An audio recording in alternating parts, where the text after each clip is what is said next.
Hello friends, मैं हूं अरुण और आप देख रहे हैं अभिनव डिजिटल टेक। आज मैं ट्रिपल सी या ओ लेवल के लिए चैप्टर 8 जो है digital financial tool and applications, इसकी फर्स्ट वीडियो के लेके आया हूं, जिसमें हम टॉप 21 क्वेश्चन कराएंगे जो कि आपके एग्जाम में बार बार पूछे जा रहे हैं। तो चलिए स्टार्ट करते हैं।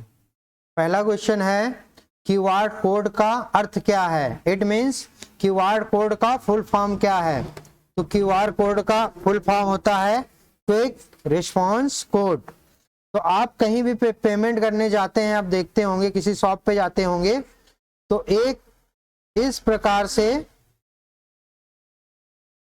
क्यूआर कोड आपको मिल जाता है, लगा होता है, ठीक है ना।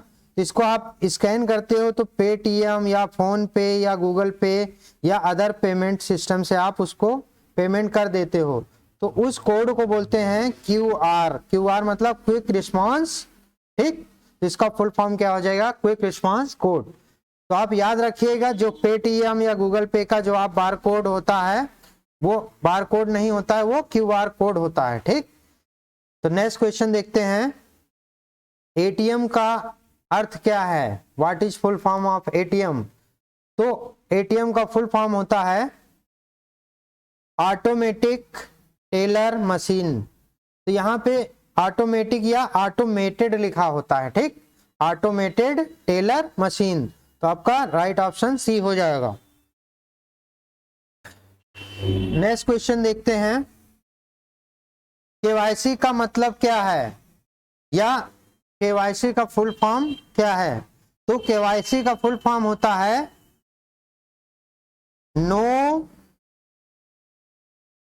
नो योर कस्टमर, ठीक। क्या होता है? Know your customer. इसी का शॉर्ट फॉर्म होता है केवाईसी। तो ये बहुत बार एग्जाम में पूछा जा रहा है, केवाईसी का मतलब क्या होता है? तो इसका मतलब ये होता है अपने कस्टमर को जानना। नो योर कस्टमर, अपने कस्टमर को जानना। नेक्स्ट क्वेश्चन देखते हैं, ये क्वेश्चन विजुअल नहीं है, इसको हम पढ़ दे रहे हैं। निम्नलिखित में से कौन सा क्रेडिट कार्ड का प्रकार है? निम्न में से कौन से क्रेडिट कार्ड का प्रकार है, ठीक। तो क्रेडिट कार्ड का कौन सा प्रकार है ये आपको बताना है। तो इसका पहला ऑप्शन है मास्टर कार्ड, दूसरा कार्ड है वीजा कार्ड। तो क्रेडिट कार्ड बनाने वाली ये दोनों कंपनियां हैं, मास्टर कार्ड भी क्रेडिट कार्ड बनाती है और वीजा कार्ड भी क्रेडिट कार्ड बनानी है। तो इसका राइट आंसर हो जाएगा ऑप्शन सी, बोथ, ठीक। बोथ ए एंड बी, दोनों। तो आपने क्रेडिट कार्ड देखे होंगे, तो आपने क्रेडिट कार्ड पे कभी देखना फ्रंट या बैक साइड पे वहां पे वीजा या मास्टर कार्ड लिखा रहता है। इट मींस उसको बनाने वाली कंपनी का नाम है या तो मास्टर कार्ड या तो वीजा कार्ड। नेक्स्ट क्वेश्चन देखते हैं, निम्नलिखित में से किसे ऑनलाइन बैंकिंग के लिए जाना जाता है? निम्नलिखित में से किसे ऑनलाइन बैंकिंग के लिए जाना जाता है? तो आपके ऑप्शन क्या हैं? नेट बैंकिंग, इंटरनेट बैंकिंग, दोनों। तो इसका राइट आंसर हो जाएगा दोनों। नेट बैंकिंग और इंटरनेट बैंकिंग दोनों को हम ऑनलाइन बैंकिंग कहते हैं।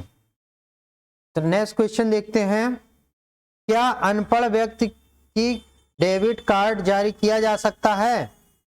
क्या अनपढ़ व्यक्ति को डेबिट कार्ड जारी किया जा सकता है? ये क्वेश्चन में बहुत लोगों को बहुत डाउट होता है, ठीक।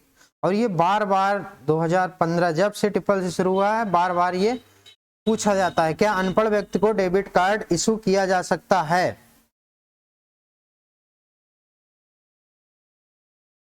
तो हाँ, बिल्कुल किया जा सकता है। किस दशा में? केवल परिवार का मुखिया होने की दशा में, ठीक। तो डेबिट कार्ड इशू किया जा सकता है, अदरवाइज नहीं। नेक्स्ट क्वेश्चन है, याद रखिएगा डेबिट कार्ड इशू तो किया जा सकता है, बट कंडीशन होती है। कौन सी कंडीशन? परिवार का अगर वो मुखिया है तब उसको डेबिट कार्ड दिया जा सकता है। ठीक, तो ये क्वेश्चन आप ध्यान पूर्वक करेंगे। ज्यादातर ये क्वेश्चन गलती हो जाती है, ठीक, क्योंकि बैंक में अगर ज्यादातर जाओ तो अनपढ़ों को मैनेजर इशू नहीं करता है डेबिट कार्ड, तो वहां पे लगता है कि राइट आंसर यही होगा कि इशू नहीं किया जा सकता है। तो नेक्स्ट क्वेश्चन देखते हैं। बैंक बचत जमा पर ब्याज दिया जाता है ईयरली, मंथली या एवरी मंथ, हाफ ईयरली या क्वार्टरली। तो जो हमारा अपना सेविंग अकाउंट होता है उसमें जो पैसे दिए जाते हैं बचत खाते में वो आपके हाफ ईयरली दिए जाते हैं। ठीक, तो ये गलत लिखा है, इसकी स्पेलिंग गलत लिखी है, ईयर होगा। ठीक, तो क्या हो जाएगा आपका आंसर, हाफ ईयरली दिए जाते हैं। ठीक, लेकिन याद, अगर आपको पूछे कैलकुलेट कब होता है तो कैलकुलेट होने की, कैलकुलेट कैसे, तो कैलकुलेट जो होता है वो क्वार्टरली होता है। ठीक है ना, कैलकुलेट की बात आएगी तो आप वहां पे क्या लिखेंगे, क्वार्टरली आंसर हो जाएगा आपका। ठीक, लेकिन दिया कब जाता है, वो हाफ ईयरली दिया जाता है। नेक्स्ट क्वेश्चन देखते हैं। PMSBY के अंतर्गत दुर्घटना मृत्यु पर क्षतिपूर्ति कितनी है? तो इसका फुल फॉर्म भी पूछा जाता है, PMSBY प्रधानमंत्री सुरक्षा बीमा योजना। तो इसमें अगर किसी की मृत्यु हो जाती है तो दुर्घटना बीमा कितना दिया जाता है, तो वो 2 लाख रुपए है। अगर दुर्घटना होने पे इंसान कोई भी काम करने लायक नहीं बचता है, या वो एकदम डेथ हो जाता है, मर जाता है, या उसकी मृत्यु हो जाती है, तो उस कंडीशन में 2 लाख रुपए दिए जाते हैं। ठीक, तो याद रखिएगा, परमानेंटली अगर वो कुछ काम नहीं कर सकता है तब भी 2 लाख रुपए मिलते हैं, या तो उसकी डेथ हो जाती है तब भी उसको मिलते हैं। तो इसका राइट आंसर होगा 2 लाख रुपए। नेक्स्ट क्वेश्चन है, भारतीय रुपए का चिन्ह रुपए जिसे मान्यता मिली है, कब मान्यता मिली है, ये आपको सन पूछा गया है। तो भारतीय रुपए के चिन्ह को मान्यता 2010 में मिली है। इसका राइट आंसर हो जाएगा 2010। नेक्स्ट क्वेश्चन देखते हैं। NEFT सेवा किस वर्ष में प्रारंभ की गई? तो सबसे पहले इसका फुल फॉर्म पूछा जाता है। NEFT का फुल फॉर्म क्या होता है? National electronic fund transfer. तो ये भी बहुत बार पूछा गया है कि NEFT का फुल फॉर्म क्या होता है। ठीक, तो NEFT का फुल फॉर्म क्या होता है? National electronic fund transfer. अब यहाँ पे पूछा गया है इसकी शुरुआत कब हुई, तो इसकी शुरुआत हुई थी 2005 में। ठीक, तो आप इससे, इस क्वेश्चन से आप 2 क्वेश्चन याद कर लेंगे। NEFT का फुल फॉर्म क्या होता है और ये कब शुरू की गई। तो इसका फुल फॉर्म होता है नेशनल इलेक्ट्रॉनिक फंड ट्रांसफर, और शुरुआत कब की गई? 2005 में। तो नेक्स्ट क्वेश्चन देखते हैं। किसी बीमा में जमा होने वाली किस्त को किस नाम से जाना जाता है? तो जब हम लोग कोई भी बीमा लेते हैं, कोई भी इंश्योरेंस लेते हैं, तो उसका एक निश्चित अमाउंट बैंक में या एजेंट की कंपनी या जहां से आप इंश्योरेंस किए होते हैं उसको पेमेंट करते हैं। तो जो बीमा की किस्त होती है उसको प्रीमियम के नाम से जाना जाता है, प्रीमियम कहते हैं उसको। याद रखिएगा, ये भी बहुत पूछा जाता है, प्रीमियम होता है। तो बीमा की किस्त को क्या बोलते हैं? प्रीमियम बोलते हैं। और ये जो बीमा होता है तो इसको कौन रेगुलेट करता है, इसको भी पूछता है कि इसको कौन रेगुलेट करता है। ठीक है ना, तो बीमा को रेगुलेट करने वाली संस्था का नाम है IRDA। ठीक, IRDA जो है ये इसको रेगुलेट करती है।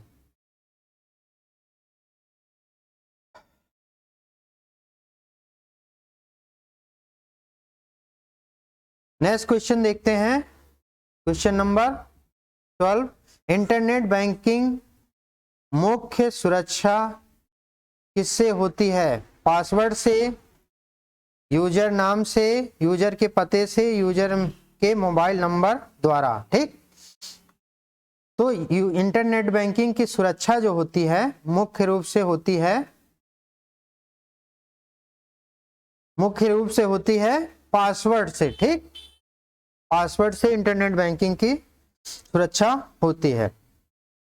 अगर आपसे पूछा जाए कौन सा पासवर्ड सबसे स्ट्रांग होता है, ठीक है ना, कौन सा पासवर्ड सबसे स्ट्रांग होता है, अगर ये क्वेश्चन पूछा जाए तो आप बोलेंगे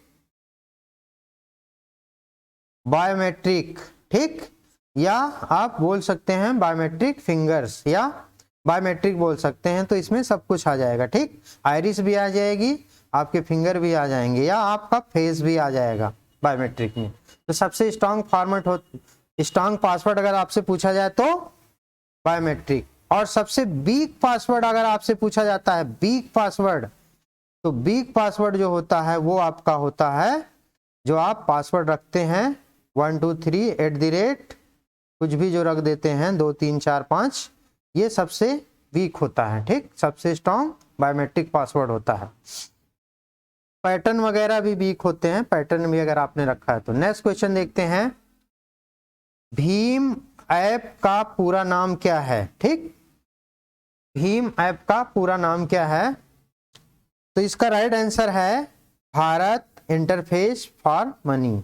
तो ये क्वेश्चन बार बार पूछा गया है। अब ये पूछता है भीम ऐप को शुरुआत करने वाली संस्था का नाम क्या है? तो उसका याद रखिएगा, भीम ऐप को किसने स्टार्ट किया, शुरू किया? NPCI। किसने स्टार्ट किया? NPCI। इसका फुल फॉर्म होता है national payment corporation of India. ठीक, तो NPCI जो है इसी ने भीम ऐप स्टार्ट किया। और एक क्वेश्चन और भी पूछा जाता है, NPCI किस प्रकार के डेबिट कार्ड इशू करती है?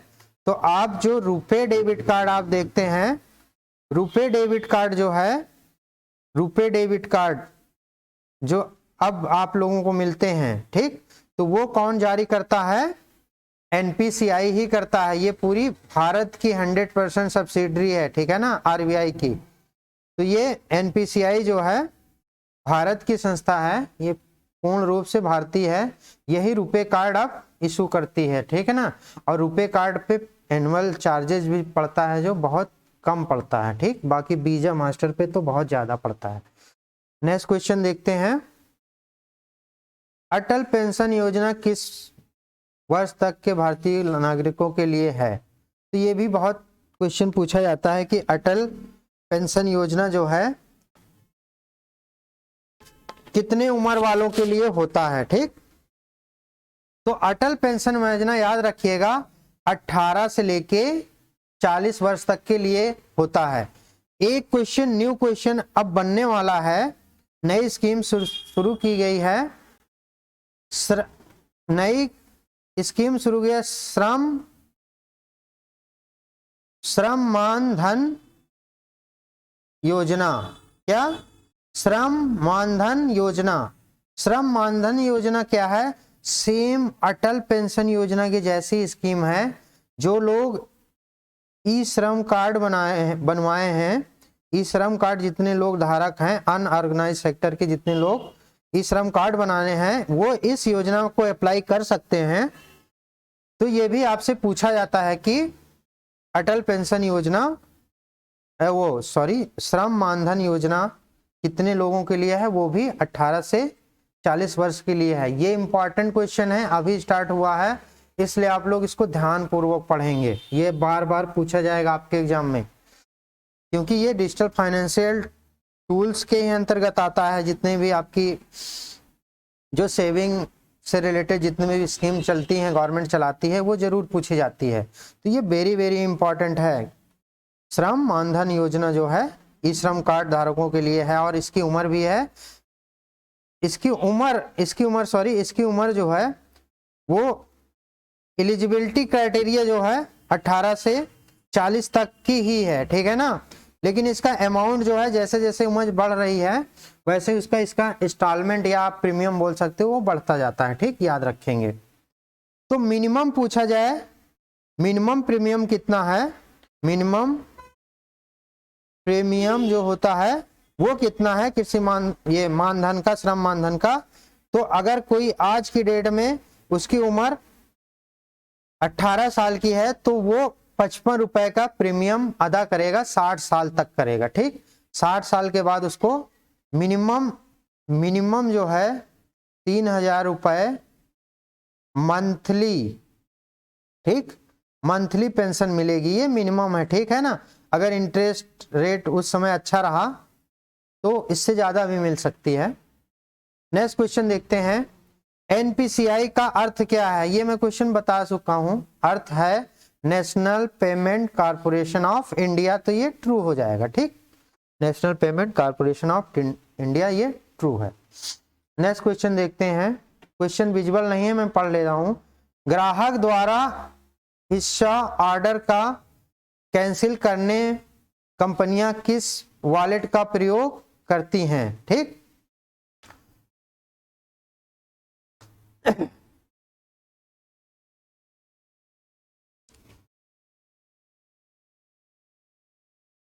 तो ग्राहक द्वारा किसी ऑर्डर को कैंसिल करने में कंपनियां किस वॉलेट का प्रयोग करती हैं, तो वो आंसर हो जाएगा आपका क्लोज वॉलेट, ठीक।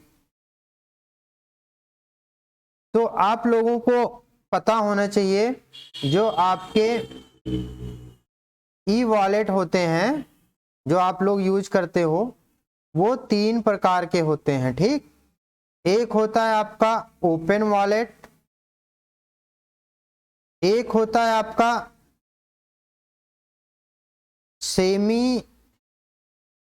सेमी को क्लोज वॉलेट, और एक होता है आपका क्लोज्ड वॉलेट। तो वॉलेट 3 तरीके के होते हैं, आप लोग याद रखेंगे, open wallet, semi close wallet and close wallet. अब इनको मैं समझा भी दे रहा हूं। ओपन वॉलेट जो होते हैं वो ज्यादातर बैंक के होते हैं, ठीक। इसमें आप कोई भी पेमेंट, किसी भी आप कहीं पे भी शॉपिंग वगैरह करते हो तो आप इनसे पेमेंट कर सकते हो, जो ओपन वॉलेट होते हैं। और जो सेमी क्लोज वॉलेट होते हैं इनकी लिमिटेशन होती है, क्या होती है, लिमिटेशन होती है। जिस कंपनी का वॉलेट है उस कंपनी के जितने टाई अप हैं उन्हीं मर्चेंट पे आप पेमेंट कर सकते हैं, ठीक है ना। और जो क्लोज वॉलेट होता है उनका तो इतना क्लोज होता है कि सिर्फ उनकी ही कंपनी के जो प्रोडक्ट होंगे या उनकी कंपनी में जितने भी इनेबल्ड होंगे सिर्फ उसी के लिए आप पेमेंट कर पाओगे, बाकी नहीं कर पाओगे, ठीक। तो इस तरह से 3 तरह के आपके वॉलेट होते हैं। तो सबसे बढ़िया वॉलेट होता है आपका ओपन वॉलेट, कहीं भी पेमेंट करो, किसी भी मर्चेंट को करो, ठीक। और सबसे क्लोज वाला जो होता है उसमें अगर पैसा लोड कर लिए तो उसी कंपनी पे भी या उसी जो बनाने वाली कंपनी है उसी पे पैसा पेमेंट हो पाएगा, अदरवाइज कहीं पेमेंट नहीं हो पाएगा, ठीक। वहां पे आपको मजबूरी होती है। तो नेक्स्ट क्वेश्चन देखते हैं, किस तरह के जमाओं पर अधिक ब्याज मिलता है, ठीक। तो बैंक में जो जमा होती है, बैंक डिपॉजिट जो होता है आपका, डिपॉजिट जो होता है वो ज्यादातर बेसिकली आप 3 तरह का बोल सकते हो, ठीक। होते तो और हैं लेकिन 3 तरह का बोल सकते हो आप। एक होता है आपका टर्म डिपॉजिट, ठीक है ना, एक होता है टर्म डिपॉजिट, एक होता है आपका फिक्स्ड डिपॉजिट, ठीक, एक होता है आपका सेविंग, ठीक, सेविंग डिपॉजिट, सेविंग जमा, ठीक। तो आप जो टर्म डिपॉजिट होता है इसको आप एक टाइम इंटरवल में, क्या टाइम ड्यूरेशन होती है उसके अंदर आप पैसा जमा करते हैं। जैसे मंथली हो सकता है, आप हर मंथ पैसा जमा कर सकते हो, ठीक, या आप 6 मंथ पे कर सकते हो, या आप ईयरली कर सकते हो, ठीक है ना, टर्म डिपॉजिट उसको बोलते हैं। और एक होता है फिक्स्ड, फिक्स्ड मतलब आपके पास 2 लाख रुपए हैं, आप एक बार में जाके उसको जमा कर दो, ठीक, ये फिक्स्ड होता है। और सेविंग क्या होता है, जो पैसा कमाते हैं कभी भी जाओ आप जमा कर दो, ठीक। तो ये क्वेश्चन आपका है कि किस पे ज्यादा मिलता है पैसा, तो इसमें ऑप्शन है चालू खाता। चालू खाता में तो बिल्कुल ना के बराबर या कहे तो मिलता ही नहीं है, कोई इंटरेस्ट नहीं मिलता। एक है मियादी जमा, इनमें से कोई नहीं। एक है आपका बचत, ठीक। तो यहाँ पे मियादी जो दिया गया है यही आपका टर्म डिपॉजिट होता है, ठीक। और इसमें बचत क्या होता है, ये आपका सेविंग होता है, बचत वाला। इसको हिंदी में बचत बोलते हैं। इसको क्या कहते हैं, आपका फिक्स को इसको कहते हैं, ठीक। टर्म डिपॉजिट ये आपका मियादी जमा होता है, ठीक है ना। तो सबसे ज्यादा ब्याज या तो एफडी पे मिलेगा, फिक्स डिपॉजिट पे, या मियादी पे टर्म डिपॉजिट पे मिलेगा। तो इसका राइट आंसर हो जाएगा आपका मियादी जमा पे। नेक्स्ट क्वेश्चन देखते हैं। ये भी क्वेश्चन दिखाई नहीं दे रहा है, इसको भी हम बता देते हैं आप लोगों को। इसका राइट आंसर क्या है, ये क्वेश्चन क्या है। प्रधानमंत्री मुद्रा योजना के अंतर्गत शिशु वर्ग को दी जाने वाली ऋण राशि क्या है। ये बहुत ही बार पूछा गया है क्वेश्चन, बहुत बार पूछा जाता है। CCC के अलावा भी बहुत पूछा जाता है। मुद्रा योजना के अंतर्गत शिशु वर्ग को, ठीक, दी जाने वाली ऋण की राशि क्या है। तो इसका राइट आंसर हो जाएगा आपको 50,000 रुपए, ठीक। तो ये जो हमारी मुद्रा योजना है ना, मुद्रा योजना, इसमें पैसा इकट्ठा नहीं मिलता है, ठीक है ना। मुद्रा योजना में पैसा नहीं मिलता है, ठीक। पहले कुछ अमाउंट मिलेगा, शिशु उसको बोला गया है, शिशु वर्ग मतलब आप स्टार्ट करने के लिए 50,000 मिलेगा, आप न्यू वगैरह डालिए। फिर उसके बाद आपका कुछ अमाउंट उसके बाद फिर मिलेगा, फिर उसके बाद फिर मिलेगा, ठीक। तो तीन बार में दिए जाते हैं पूरे पैसे इसमें मुद्रा योजना में। तो पहला जो है शिशु आपसे पूछा गया है, तो 50,000 तक का दिया जाता है। नेक्स्ट क्वेश्चन देखते हैं। प्रधानमंत्री सुरक्षा जीवन बीमा योजना का शुभारंभ कब हुआ, ठीक। तो प्रधानमंत्री सुरक्षा बीमा योजना और प्रधानमंत्री जीवन ज्योति योजना, इनकी जो स्टार्टिंग डेट है वो एक ही है, ठीक है ना। तो आप याद रखेंगे, ये 9 मई 2019 को स्टार्ट किया गया था, ठीक है ना। प्रधानमंत्री सुरक्षा बीमा योजना या प्रधानमंत्री जीवन ज्योति बीमा योजना, ये दोनों की स्टार्टिंग एक ही दिन हुई थी, ठीक है ना। 9 मई 2019 को पूछा जाए तो दोनों का एक ही आंसर हो जाएगा। नेक्स्ट क्वेश्चन देखते हैं। यूपीआई पेमेंट इंटरफेस द्वारा विकसित किया गया है। तो जो आपका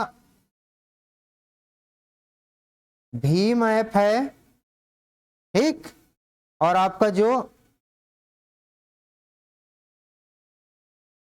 रुपे कार्ड होता है, Bhim app, RuPay card, UPI, ये तीनों जो हैं, इसको शुरू करने वाला संस्था का नाम है NPCI, ठीक। अगर आपसे पूछे भीम ऐप किसने स्टार्ट किया, NPCI ने किया। रुपे कार्ड कौन बनाता है, NPCI बनाता है। यूपीआई कौन लॉन्च किया, यूपीआई भी NPCI ने लॉन्च किया। तो इसका आंसर क्या हो जाएगा, national payment corporation of India, ठीक। इसका राइट आंसर ये हो जाएगा, ऑप्शन ए आपका राइट आंसर हो जाएगा। तो नेक्स्ट क्वेश्चन देखते हैं, ये हमारा आखिरी क्वेश्चन होगा। बैंक किस दर पर ब्याज देता है, बैंक किस पर ब्याज देता है, ठीक। तो बैंक जो ब्याज देता है वो जमाओं पर देता है। जमा मतलब डिपॉजिट पर ब्याज देता है, ठीक है। ब्याज जो मिलता है आपको, या आप इंटरेस्ट बोल सकते हो, वो किस पे मिलता है, जमा पे बनता है।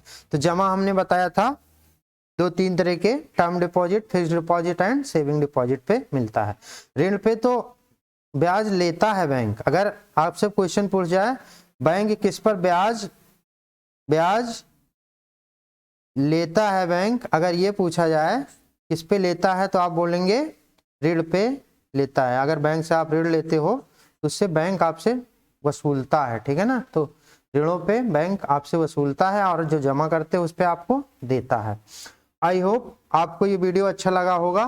प्लीज वीडियो को शेयर करें और चैनल को अगर आप अभी तक सब्सक्राइब नहीं किए हो तो प्लीज चैनल को सब्सक्राइब किए। इस चैनल पे CCC ओ लेवल और कॉम्पिटिटिव एग्जाम के लिए मैथ के डेली क्वेश्चन पोस्ट किए जाते हैं और मल्टीपल चॉइस क्वेश्चन जो होते हैं या ट्रू फॉल्स जो होते हैं CCC ओ लेवल के लिए वो भी आपको डेली अपलोड किए जाते हैं। तो आप इस चैनल को सब्सक्राइब कर लीजिए अगर नहीं सब्सक्राइब किए हैं। तो वीडियो को देखने के लिए थैंक्स।